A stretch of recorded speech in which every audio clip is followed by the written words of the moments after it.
नमस्कार, मैं हूं मुंबई से फिर एक बार आपके सामने रविंद्र जैन, बिंदास और बेबाक बोलने वाला।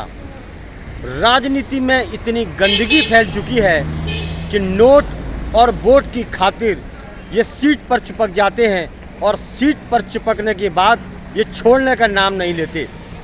भारत का 99% नेता अय्याशी में डूब चुका है। सत्ता पर बैठकर गुंडागिर्दी और मनमानी का पूरा हंटर तैयार कर लेता है। जनता को किस तरह परेशान करना ये इनकी नैतिकता बन चुकी है। धर्म के नाम पर किस तरह उलझाना ये इनकी आदत बन चुकी है। भारत के तुच्छ नेताओं की पुराना शासन काल हुआ करता था तो राजाओं में ज्ञान की एक पूरी किताब हुआ करती थी उनके दिमाग के अंदर कि वो हर चीज़ में निपुण होते थे। हर चीज़ में, शास्त्र में, ज्ञान में, शस्त्रों में, हर चीज़ में निपुण हुआ करते थे। लेकिन हमारे आज के नेता, भारत के नेता जिस तरह वोट और नोट की राजनीति करते हैं उससे ऐसा लगता है कि देश को, जनता को उलझाने का काम करते हैं। ये है भारत। यहाँ पर वोट और नोट की राजनीति चलती है। इसीलिए वोट अगर किसी को भी दें तो सोच समझ के दें। आपका कीमती वोट बेहद कीमती है। ये कीमती वोट सही नेता का चुनाव करेगा और देश को सही दिशा देगा। मैं आपसे क्यों कहना चाहता हूँ बार बार, नेताओं ने हमारे देश को उलझाने का काम किया है और शासन प्रशासन ने अपनी जिम्मेदारी को कभी निभाने का काम नहीं किया। ये एक कड़वा सच है। पैसे की खातिर शासन प्रशासन में बैठे हुए कुछ लोग अपने कर्तव्य को बेचकर धंधा करते हैं। ये बात आप समझ के चलिए। आपका कीमती वोट आपकी ज़िंदगी बदल देगा। आपका कीमती वोट भारत की तकदीर बदल देगा। आप ऐसे नेता का चुनाव करें जैसे योगी आदित्यनाथ, ऐसे नेता का चुनाव करें जैसे आदित्यनाथ ने, जो उत्तर प्रदेश है, गुंडों का प्रदेश है, जहां पर लूटपाट डकैती हुआ करती थी, उस प्रदेश को धर्म की नगरी बना दिया। आज उन्हीं की बदौलत राम मंदिर का निर्माण वहाँ पर शुरू होकर अब उसका उद्घाटन होने वाला है तारीख को, जनवरी में। तो आपको ये जानकर खुशी होगी कि देशभक्त नेता चुनिए जो हमारे देश के लिए काम करें। ये देश पुरुषोत्तम राम का है, ये देश कृष्ण का है, ये देश छत्रपति शिवाजी महाराज का है। तो फिर ऐसे नेताओं का चुनाव मत करिए जो लुटेरे हों, ड्रग्सी हों, धंधेबाज हों और जनता को नुकसान पहुंचाने का काम करते हों। आप वोट देते हैं, टैक्स देते हैं, उसके बावजूद आपको कोई सुविधा नहीं मिलती, क्योंकि आपने जब जब आवाज़ उठाई होगी आपके ऊपर केस डाला गया होगा या आपको मरवा दिया गया होगा। छत्रपति शिवाजी महाराज का एक आपको इतिहास बताना चाहते हैं। वो एक ऐसे नेता थे जिन्होंने कभी किसी को परेशान नहीं किया, लेकिन दुश्मनों के खिलाफ लड़ाई में हमेशा उनकी तलवार चमकती रही। लेकिन आज के नेता, चलिए हम बम्बई के नेताओं की बात करते हैं। यहाँ पर ड्रग्स के धंधे होते हैं, बड़े बड़े गैर कानूनी काम होते हैं। उसके अंदर शासन प्रशासन की खुली मिली भगत होती है, क्योंकि ये लोग अय्याश हो चुके हैं। इनको पैसा चाहिए, पैसा खाने की खातिर, अय्याशी के खातिर ये कोई भी गैर कानूनी धंधा करने को अंजाम देते हैं। क्योंकि ये बात आप समझ लीजिए, शासन प्रशासन की मिली भगत के बिना कोई भी गैर कानूनी काम नहीं होगा। ना तो ड्रग्स के धंधे होंगे, ना फुटपाथ पर अवैध कब्जे होंगे।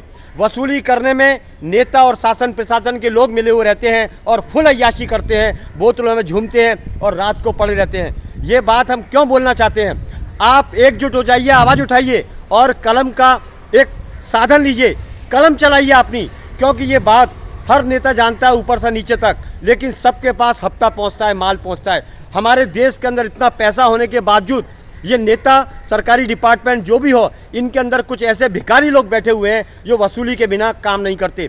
उनको वसूली चाहिए तो ऐसे लोगों को पकड़ा जाए और मकोवा लगाया जाए। इनके ऊपर इतनी कड़क प्रावधान हो कानून का कि ये जेल से छूट ना पाएँ, क्योंकि आज की कोर्ट के अंदर तारीख पे तारीख मिलती है, थैले भर भर के। जवानी में केस दर्ज होता है, बुढ़ापे में फैसला आता है, हर चीज़ में मिलावट। ये भारत कैसा हो चुका है? योद्धाओं का भारत, संस्कृति युक्त भारत, या दवाइयों में मिलावट होती है। देखिए, बड़े शर्म की बात है, यहाँ पर दवाइयों में मिलावट होती है, दूध में मिलावट होती है। जो बच्चे दूध पीते हैं, जो बीमार लोग दूध पीते हैं, और दूध के अंदर मिलावट की जाती है। और एजेंसियां भारत की वो तमाशा देखती हैं, भर भर के थैले पहुंच जाते हैं एजेंसियों के पास।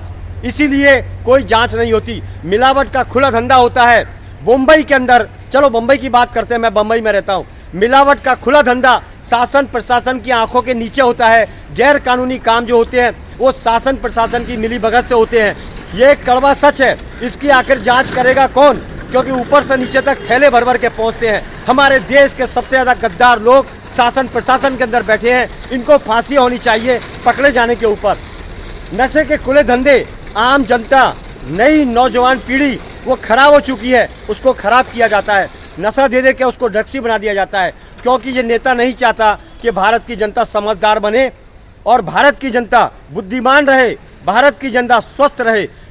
कोविड के नाम पर डराया जाता है, कोविड के नाम पर लूटा जाता है, उनको इंजेक्शन ठोके जाते हैं।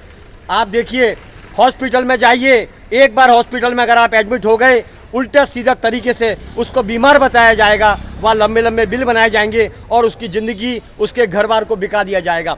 ऐसा भारत का शासन हो चुका है। ये शासन नहीं, ये कुशासन है जो आम आदमी की ज़िंदगी से खिलवाड़ करते हैं। भारत का तुच्छ नेता, भारत का 2 कौड़ी का नेता। हम आपको क्यों कहना चाहते हैं, भारत का नेता खुद को बोलता है हम सेवक हैं, लेकिन सेवक के नाम पर जो गुंडागिर्दी करते हैं, ये सेवा किधर करते हैं? भारत के पैसे पर सेवा और अय्याशी खुद अपनी करते हैं और खुद इनके फंटर तलवे चाटने वाले वो गुंडागिर्दी करके आम जनता को परेशान करते हैं। ड्रग्स आई कहाँ से भारत के अंदर? भारत के अंदर ड्रग्स कहाँ से आई? ये भारत योद्धाओं का था, ये भारत योद्धाओं का था, तो अभी ड्रग्स ही कैसे बना? ये भारत लुटेरा कैसे बना? यहाँ पर रेप क्यों होते हैं? हम आपको बता देना चाहते हैं, रेप हो या ड्रग्स के धंधे हो या लूटपाट हो या वसूली हो, 99% भारत का नेता, शासन प्रशासन इसमें शामिल रहता है, क्योंकि इनकी औकात नहीं है कि ये शासन संभाल सकें। शासन पे ये आते हैं सिर्फ मजे करने के लिए, जैसा देश इनके बाप की जागीर हो। मैं ये क्यों कहना चाहता हूँ, अगर मुझे गोली मारी जाती है तो मुझे इसकी परवाह नहीं, एक मरेगा 1000 पैदा होगा। लेकिन ये गंदगी, ये नेताओं की गंदगी, शासन प्रशासन में बैठे हुए तुच्छ लोगों की गंदगी साफ होनी चाहिए। देश को कलंकित करने वाले हमारे भारत के 99% नेता है। अगर नेता हो तो वो योगी आदित्यनाथ जैसा हो, क्योंकि वो देश और धर्म को बचाने के लिए, उसको सत्ता नहीं चाहिए, लेकिन देश और धर्म को बचाने के लिए वो कुछ भी कर सकता है। जो उचित है वो वही करेगा। न्यायप्रिय व्यक्ति है योगी आदित्यनाथ। तो और नेता भारत के किधर गए? क्या वो गोटियां खेलते हैं या वो लिप्त रहते हैं? ये बहुत बड़ा प्रश्न चिन्ह है। आप आवाज़ उठाइए। धर्म के नाम पर यह धंधा किया जाता है। कस्तूरबा गांधी चौक शौचालय पर धार्मिक पोस्टर लगाए जाते हैं, कहने को ये बोलते कि हम हिंदू हैं। हिंदू के नाम पर, मुसलमान के नाम पर ये राजनीति करने वाले, रोटियां सेकने वाले भारत के 99% नेता हैं, जिन्होंने देश को उलझा के रख दिया है, देश को बीमार कर दिया है, देश को तरक्की से रोक दिया गया है, आम आदमी की जिंदगी में जहर पैदा कर दिया गया है, आम आदमी का बजट को खत्म कर दिया गया है। ये कड़वा सच है। अवैध कानून, अवैध कारोबार, अवैध धंधे, इसमें भारत का नेता परफेक्ट है। पहले राजाओं के अंदर ताकत हुआ करती थी, वो शास्त्र और शस्त्र के अंदर बहुत महान हुआ करते थे। लेकिन आज के नेताओं की डिग्री पूछी जाए तो क्या होगी? लूट मार वाला नेता, अय्याशी में लिप्त है नेता, डूबा हुआ है, पैसा कमाने में मस्त है, भारत को बेच रहा है, आज का तुच्छ नेता। तो ऐसे नेताओं के ऊपर कानून नहीं बनता, क्योंकि कोर्ट में तारीखें मिलती है थैला भर भर के। जवानी में केस दर्ज होगा, बुढ़ापे में फैसला आएगा। और हमारे देश के नेता तो इतने तुच्छ हैं, गिरे हुए हैं कि अपनी तारीखें बदलकर सीधा फैसला अपने पक्ष में कर लेंगे। लेकिन गरीब आदमी के पास पैसा नहीं है, वो ना तो कोर्ट में जा सकता है, ना अस्पताल में अपना इलाज करा सकता है। ये सब सुविधाएं नेताओं के पास है, क्योंकि देश इनके बाप की जागीर है। इन नेताओं ने देश को खाया, वरना भारत दुनिया में एकमात्र देश है, योद्धाओं का देश है, सांस्कृतिक देश है, धरोहरों का देश है, आयुर्वेदिक देश है, एकमात्र देश है भारत। इतने सुंदर भारत को इन नेताओं ने नशेड़ी बना दिया।